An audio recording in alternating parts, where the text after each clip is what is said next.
জামান এই বাতিলের আতঙ্ক সকলে ভাইজান হুজুর কিবলা বাতিলের আতঙ্ক বাতিলের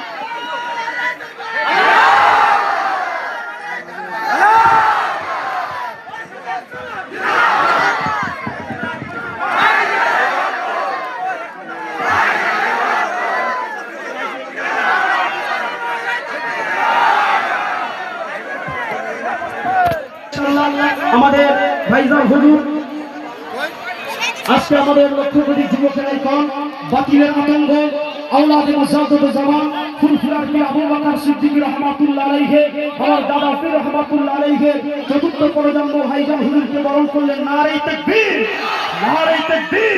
সিলসিলায়ে হক মুসাদ্দদ জামান নারে তাকবীর বস সাইড করো বস না সাইড করো दिल को चैन आए तो या रसूल अल्लाह दिल को चैन आए तो मदीना याद कर लेना जो कोई गम सताए तो मदीना याद कर लेना ना दिल को चैन आए तो मदीना याद कर लेना उम्र जिंदगी में गम के दिन तो आई जाती है उम्र जिंदगी में गम के दिन तो आई जाती है कभी लम्हा आए तो मदीना याद कर लेना जो कोई गम सताए तो मदीना याद कर लेना ना दिल को चैन आए तो मदीना याद कर लेना सुना है मुश्किलों में कोई साथ नहीं चलते দুঃখ কষ্ট এলে দেখবেন আপনজন সরে যায় তাই না শুনেছি মুশকিলের সময়ে কেউ সাথ দিতে চায় না सुना है मुश्किलों में कोई साथ नहीं चलते जमाना छोड़ जाए तो जमाना छोड़ जाए तो मदीना याद कर लेना जो कोई गम सताए तो मदीना याद कर लेना ना दिल को चैन आए तो मदीना याद कर लेना আমার নবী কখনো আমাদেরকে ছেড়ে দেয়নি তাই দুনিয়া সবাই যদি আমাদের ছেড়ে দেয় কোন কষ্ট যদি আসে যত রকমের মুসলিম হো মুসিবত হো আমার রাসূলকে याद করবে নবীকে স্মরণ করবে আল্লাহ তোমার দিলে রহমত দিয়ে দুঃখ কষ্টকে দূর করে দেবে জোরে বলুন সুবহানাল্লাহ কখনো যদি পারো একা একা খেয়াল করে দেখে নিও রাত্রির নিরিবিলি জমে একা একা বসে বসে আল্লাহ নবী রওজাকে খেয়াল করে রাসূলুল্লাহর উপরে দরুদ পড়তে থাকবে। এ যুবকেরা, তরুণেরা, তোমার চোখে কোনা দিয়ে পানি ঝরে যাবে, তোমার দিলটা নরম হয়ে যাবে, তোমার ব্যথার বোঝটা হালকা হয়ে যাবে, ভারী বুকটা হালকা হয়ে যাবে, অন্তরটাতে শান্তি এসে যাবে। কেন আমার রাসূলুল্লাহকে আল্লাহ রাহমাতাল লিল আলামিন করে পাঠিয়েছে। এ যুবকেরা, দুনিয়ায় দুটো দল ছিল, আজও দুটো দল আছে। একটা দল হলো রহমানের, আর একটা দল হলো রহিমে। একটা দল হলো রহমানের, আর একটা দল হলো শয়তানের। এই দুটো দল যুগে যুগে ছিল, আজও রয়েছে, কিয়ামত পর্যন্ত দুটো দল থাকবে। মনে রাখবে, সেদিন রহমানের দলে হযরত মুসা কালিমুল্লাহ ছিলেন, কিন্তু ইবলিস শয়তানের দলে ফিরআউন ছিল। সেদিন রহমানের দলে হযরত ইব্রাহিম খলিলুল্লাহ ছিল। আর এমন করে ইব্রাহিম খলিলুল্লাহ রহমানের দলে ছিল, আর ইবলিস শয়তানের দলে নমরুদ ছিল। সেদিন এমন করে হযরত ইমাম হুসাইন পাক ছিলেন রহমানের দলে, এজিদ ছিল শয়তানের দলে। চলে আসেন আমার হিন্দুস্তানের বুকের খবর শুনে। সেদিন সুলতানে হিন্দ গরিবে নওয়াজ খাজা মঈনুদ্দিন আজমিরি, তিনি ছিলেন রহমানের দলে। তৎকালীন সময় পৃথ্বীরাজ জালিম শাসক যারা ছিল, এরা ছিল শয়তানের দলে। সেদিন হতভাগা আত্মা ছিল শয়তানের দলে। আর তিনি ছিলেন রহমানের দলে। সেদিন আমার আপনার মুর্শিদ কিবলা জামানার মুজাদ্দিদ ছিলেন রহমানের দলে, আর ব্রিটিশ হুকুমত ছিল শয়তানের দলে। শুনছেন? এই দুটো কাতার যুগে যুগে আসছে। এই দুটো দিক মনে রাখবেন। পানি আর তেলকে কিছু সময়ের জন্য হলো এক জায়গায় করা যায়, কিছু সেকেন্ডের জন্য হলো ঘুটে দেওয়া যায়, কিন্তু এক পাল, এক সেকেন্ড, এক ন্যানো সেকেন্ড, এক ন্যানো সেকেন্ডের মধ্যে ইসলাম জুলুম আর সন্ত্রাসকে এক জায়গায় করা যেতে পারে না। ইসলাম তো জুলুমকে মুক্ত করার নাম, অর্থাৎ এটা রহমানের দিক, আর জুলুম শয়তানের দিক।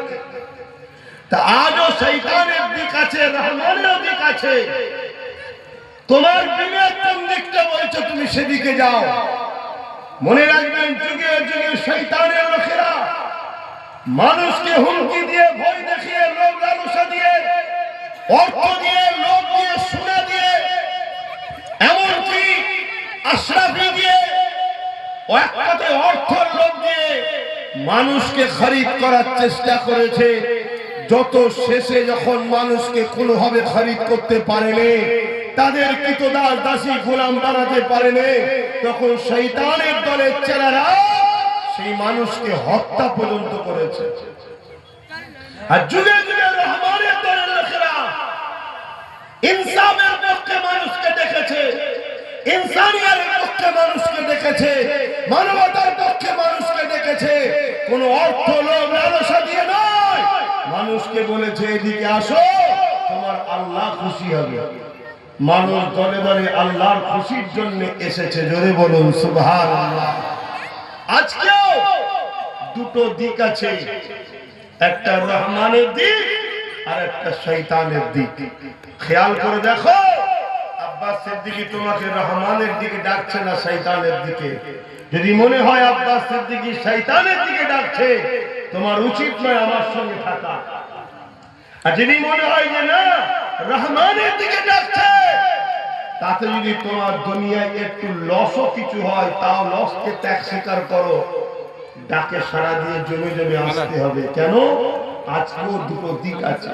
সেদিন নবীরা ছিল রহমানের দিকে, আজকের আলেমে হাক্কানিরা হলো রহমানের দিকে। কথা বুঝে আসছে? সেদিনে নবীদের সঙ্গে লড়াই হয়েছিল জালিম শাসকদের, আর আজকাল হাক্কানি আলেমদের সঙ্গে লড়াই হচ্ছে জালিম শাসকদের। এই দুটো দিক সর্বসময় ছিল, আজও আছে। তবে মনে রাখবেন, আল্লাহ পরীক্ষা নেবে, কাউকে আল্লাহ গরীব বানিয়ে পরীক্ষা নেবে, কাউকে আল্লাহ ধনী বানিয়ে পরীক্ষা নেবে, কাউকে আল্লাহ দুর্বল করে পরীক্ষা নেবে, কাউকে আল্লাহ শক্তিশালী করে পরীক্ষা নেবে। তরুণেরা, আল্লাহ নবী জানিয়ে দিলে একটা সময় আসবে আমার উম্মত উম্মতিরা প্রচুর মার খাবে। সাহাবা হুজুররা জিজ্ঞাসা করলে, ইয়া রাসূলুল্লাহ, হাবিবাল্লাহ, এই মার কেন খাবে? তাদের কি সংখ্যা কমে যাবে? আল্লাহ নবী বললেন, না, সংখ্যা তোমার ভাইদের কমবে না, তারপরও কেন মার খাবে? আমরা আজকে মার খাচ্ছি না কেন? কথা বলুন, পুরো দুনিয়া জুড়ে মার খাচ্ছি না কেন? রাসূলুল্লাহর কথাটা মিলছে কি? মিলবে তো 100%। সাহাবারা জিজ্ঞেস করতে, হুজুর মার খাবার কারণ তাদের সংখ্যা কি কম হবে? আল্লাহ নবী বললেন, না, সংখ্যা কম হবে না, তাদের মধ্যে আল্লাহর ভয় উঠে গিয়ে জালিম অত্যাচারী শাসকদের ভয় ঢুকে যাবে, মৃত্যুর ভয় ঢুকে যাবে, এজন্য তারা মার খাবে। আজকে বলুন, আমাদের অন্তরে আল্লাহর ভয় আছে?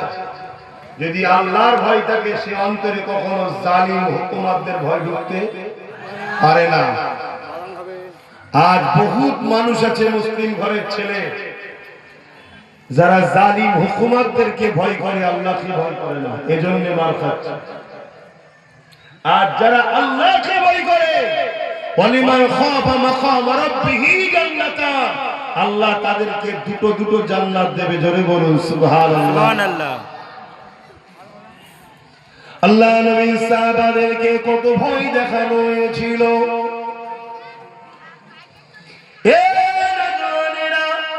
আল্লাহ নবী সাহাবা হুজুরকে মরুভূমির বালির উপর শুইয়ে দিয়ে বুকের উপরে ভারী পাথর চাপিয়ে দিয়েছে। তোমাদের কারোকে কি মরুভূমির বালিতে শুইয়ে বুকে ভারী পাথর কি চাপানো হয়েছে? বলো, চাপানো হয়েছে? আল্লাহ নবী সাহাবাদের উপরে কত জুলুম হয়েছে, সাহাবা হুজুররা এত জুলুম কষ্টকে সহ্য করেছে, তথাপি আল্লাহ রাসূলকে ছেড়ে দেয়নি, রহমানের দলকে ছেড়ে চলে যায়নি। জুলুমের দিকে, অন্যায়ের দিকে, সন্ত্রাসের দিকে, অত্যাচারের দিকে চলে যায়নি। আল্লাহ নবী সাহাবা হুজুরকে মরুভূমির গরম বালি কত গরম যারা পা দিয়েছে তারা বোঝে। যেখানে পিঠ আপনার পুড়ে যাবে এমন খালি পা দেওয়া যায় না, পায়ের তলার চামড়া তবুও তুলনামূলক পিঠের চামড়ার থেকে অনেক মোটা। পায়ের চামড়া যেখানে দেওয়া যায় না, ওখানে আপনার ঠিক করে শুইয়ে দিয়ে ভারী বুকে পাথর চাপিয়ে দিয়েছে। সাহাবা হুজুররা নিঃশ্বাস নিতে পারছে না। এই অবস্থাতে আল্লাহ নবী সাহাবাদেরকে জালিমরা ভয় দেখাচ্ছে, তোমাকে জানে মেরে দেওয়া হবে। সাহাবা হুজুররা বলতে লেগেছে, আমরা মরে যেতে রাজি আছি, আল্লাহ রাসূলকে ছেড়ে দিতে রাজি নয়। এরা জওয়ানেরা, তারা যখন দেখছে এদেরকে মৃত্যুর ভয় দেখিয়ে করা যাচ্ছে না, তখন তারা লোভ লালসার ভয় দেখাচ্ছে। কি বলতে লেগেছে, তোমাকে ধন দৌলত দেওয়া হবে, তোমাকে ভাগীদারি দেওয়া হবে, তোমাকে বিভিন্ন পদ দেওয়া হবে, তুমি মুহাম্মদ রাসূল ছেড়ে দিয়ে, আল্লাহ ছেড়ে দিয়ে আমাদের দিকে চলে আসো। সাহাবা হুজুররা এত জুলুম কষ্ট সহ্য করার পরও নিজেদের জীবন দেওয়াকে পছন্দ করেছে, আল্লাহ রাসূলকে ছেড়ে তারা দেয়নি। আজকে আমাদের উপরে জুলুম হচ্ছে না, কিন্তু এই জুলুম আরো বাড়বে আগামী দিন যদি আমরা জুলুমকে দেখে চুপ থাকি।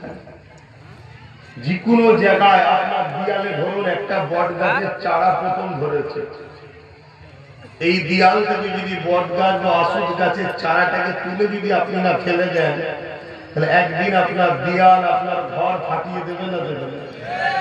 প্রথম যখন চারা থাকে, চারাকেই তুলে, আরে কথা বলছে না, বট গাছ আসুর গাছ আপনার ঘরের দেয়াল ফাটিয়ে দেবে, ছাদের ক্ষতি করবে, ঘরের ক্ষতি করবে, কিন্তু সমাজে মানুষের মধ্যে কিছু বিষাক্ত গাছ আছে, এই চারা যখন গজিয়েছে একে তখনই তুলে ফেলে দেওয়া দরকার। যদি না ফেলেন এই আগামী দিন ওই বড় বড় সব আমেরিকায় যেমন হচ্ছে স্ট্রিম ফাইলে এরকম ঘটনা ঘটবে। প্রথম ছোট ছোটই পাপ হয় রে বাবা। ফেরাউন প্রথম এলাকার পকেটমার টাইপের চোর ছিল, যেটা আপনারা বুঝবেন, বদনা চুরি, পকেট মারে, ছোট ছোট থাকে না, কারো খাতে শশা চুরি করা, ছোট ছোট চোর থাকে। ফেরাউন প্রথম এরকম ছোটখাটো ছিল, তারপরে কিছু 4-5টা ছেলেকে সাথে নিল, নিয়ে একটুখানি মস্তানি তুলা তুলতে লাগলে, সপ্তাহে 200 টাকা করে দিবি, এখন ঘটে না, এরকম করতো। তারপরে দেখলো তো বেশ লোক আমাকে ভয় খাচ্ছে, মজা লাগছে, তারপরে আর একটু বাড়লো, বেরিয়ে একটা এলাকায় রাজত্ব শুরু করলো। তারপর দেখছি বেশ ভালো লাগছে, তখন আরো সৈন্য বাহিনী তৈরি করলো, গুন্ডা বাহিনী তৈরি করে মিশরের হুকুমাত শুরু করলো। হুকুমাত করার পরেও দেখছে যে খুব ভালো হচ্ছে, তো তখন লাস্টে নিজেকে খোদা পর্যন্ত দাবি করে ফেললো। শুনছেন? তাহলে প্রথমেই যখন শুরু হয়েছিল তখন যদি এলাকা ধরে মানুষ একটু যদি বিচার ব্যবস্থা করে দিত, তাহলে ফেরাউন আজকে কিন্তু খারাপ দিকে। জানি শরিয়া আল্লাহর হুকুম, কিন্তু বাস্তবটাকেও তো আপনাকে বুঝতে হবে। তাই জুলুম যখনই হয়, ইসলাম তাই জুলুমের বিরুদ্ধে বারবার বলেছে, অন্যায় করা, জুলুম করা যেমন হারাম, জুলুমের বিরুদ্ধে লড়াই করা ফরজ। জোরে বলুন সুবহানাল্লাহ। জুলুম করা কি হারাম, আর জুলুমের বিরুদ্ধে লড়াই করা ফরজ। আপনি কোন অমুসলিমের উপরেও জুলুম করতে পারবেন না, আপনি কারোর উপরে জুলুম করতে পারবেন না। কোন আল্লাহর সৃষ্টি মানুষ ছাড়া অন্য ছোটখাটো জীব জন্তুর উপরেও আপনি জুলুম করতে পারবেন না। এই জুলুম করা হলো হারাম। আর কিন্তু কেউ জুলুম যদি করে তাকে মাফ করে চলে যাবে, এটাও চলবে না, তার বিরুদ্ধে লড়াই করা ফরজ। জোরে বলুন সুবহানাল্লাহ। আমরা যদি জুলুমের বিরুদ্ধে লড়াই করি, একটা ফরজের আদায় হবে। জোরে বলুন সুবহানাল্লাহ। আর জালিমরা যদি আমাদের বিরুদ্ধে লড়াই করে, তারা হারাম কাজ করছে। কথা কিছু মাথায় ঢুকছে? হ্যাঁ, তাহলে হকের পক্ষে আমরা আছি না, রহমানের পক্ষে আছি না। হ্যাঁ, মনে খুশি নেই, হয়তো আপনাকে অনেক বাধা আসবে, কিন্তু বাধা যদি না আসে তাহলে প্রকৃত প্রেমিককে পরিচয় কি করে পাওয়া যাবে? আল্লাহ নবী হযরত ইব্রাহিম আলাইহিস সালামকে নমরুদ কতদিন যে পরীক্ষা নিয়েছিল, ইব্রাহিম নবীকে আগুনে পর্যন্ত ফেলে দিয়েছিল। যখন আগুনে ফেলে দিচ্ছিল, ওই সময় আল্লাহ পাক বললেন, এ জিবরাইল যাও। হযরত জিবরাইল চলে আসলেন, আব্বা জান ইব্রাহিম আলাইহিস সালামকে বলতে লাগলেন, হে হযরত ইব্রাহিম, নমরুদ আপনাকে আগুনে ফেলে দিচ্ছে, আপনাকে কোনো সাহায্য করতে হবে। হযরত ইব্রাহিম আলাইহিস সালাম বলেছিলেন, হে হযরত রাসূলুল্লাহ, নমরুদ আমাকে আগুনে ফেলছে, এটা আমার আল্লাহ দেখতে পাচ্ছে। আমার আল্লাহ তিশিউল কদির, তিনি আমাকে বাঁচাতে পারে। তবে শুনে রেখে দাও, আমি আল্লাহকে ভালোবাসি, এই জন্য আল্লাহ আমাকে পরীক্ষা নিচ্ছে। আমার আল্লাহ যদি চায় নমরুদের আগুনে ইব্রাহিম পড়লে খুশি হবে। আমি ইব্রাহিম আমার আল্লাহকে এত ভালোবাসি, আমি আমার আল্লাহর খুশির জন্য একবার নয়, 1000টা যদি জান আল্লাহ ফিরিয়ে দেয়, 1000 বারই আল্লাহকে খুশি করার জন্য আমি নমরুদের আগুনে পুড়তে রাজি আছি। আরো জোরে বলুন সুবহান। আজ আপনি হকের পক্ষে আছেন, ন্যায়ের পক্ষে আছেন, আপনার উপরে জুলুম হচ্ছে, আপনাকে মিথ্যা মামলা দেওয়া হয়েছে, আপনাকে মারা হয়েছে, আপনার হককে কেড়ে নেওয়া হয়েছে, আপনার নামে প্রকৃত হয়তো আপনি ঘর পাওয়ার মালিক, আপনি ঘর পাননি, কেন হকের পক্ষে আছেন। তাই এটা জানবেন, আপনাকে পরীক্ষা নিচ্ছে আপনার আল্লাহ।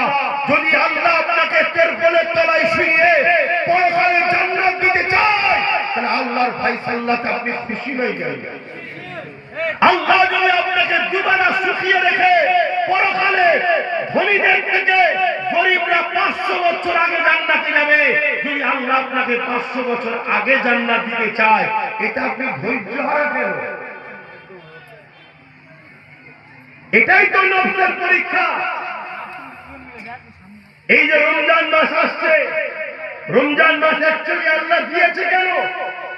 যাতে করে আমরা তাকওয়া পরহেজগার হতে পারি, তাকওয়া অর্জন করতে পারি। তাকওয়া কি? আল্লাহর ভয়। খোদার কাছে যারা কন্ট্রোল করতে পারে না, তারা সমাজে কি করে কামিয়াবি হবে? এক ব্যক্তি এক আল্লাহর ওলির দরবারে এসেছে বায়াত মুরিদ হতে, এসে বলছে হুজুর আপনি আমাকে বেলায়েত দেন, মাকাম দেন। আল্লাহর ওলি বললেন মন দিয়ে শুনবে, অসুবিধা হচ্ছে, মন দিয়ে শোনো। আমি আপনাদের শুনে সম্পর্ক দুদিনের নয়, আপনাদের শুনবো সম্পর্ক দাদা হুজুরকে নিয়ে, 5 হুজুরকে নিয়ে, ঠিক তো নাকি? নতুন একটা সম্পর্ক আমি গড়িয়েছি আপনাদের সাথে, ওটা আলাদা, ওটা আলাদা সম্পর্ক, ওটা রাজনীতি আলাদা সম্পর্ক, এটা গড়িয়েছি আপনাদের সাথে, জানেন তো নাকি? কিন্তু আপনাদের সঙ্গে মূল সম্পর্ক কি? দাদা হুজুরকে নিয়ে, 5 হুজুরকে নিয়ে, ঠিক তো নাকি?